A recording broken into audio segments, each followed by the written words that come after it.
achter Minta is op die grote steen gaan zitten. Een volwassen dame.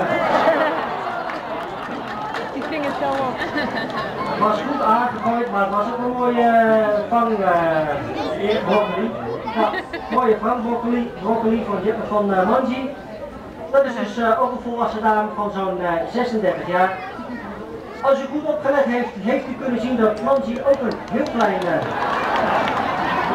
ja, het applaus voor die vangbroccoli was erg laat in week. Maar goed, beter later nooit.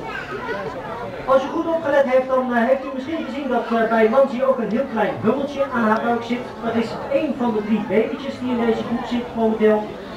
Alle 3 baby's zijn dit jaar geboren. Manji heeft dus de oudste van de 3 bij zich. Begin van het jaar geboren een klein gorilla meisje genaamd Riti.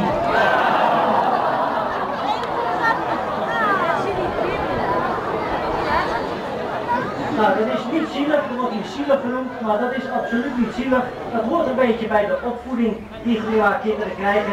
Het is soms vrij hard en Spartaans. Dat hebben ze ook nodig, want in een jaartje of 3 moet zo'n kind namelijk volledig zelfstandig kunnen zijn wat voedsel verzamelen betreft.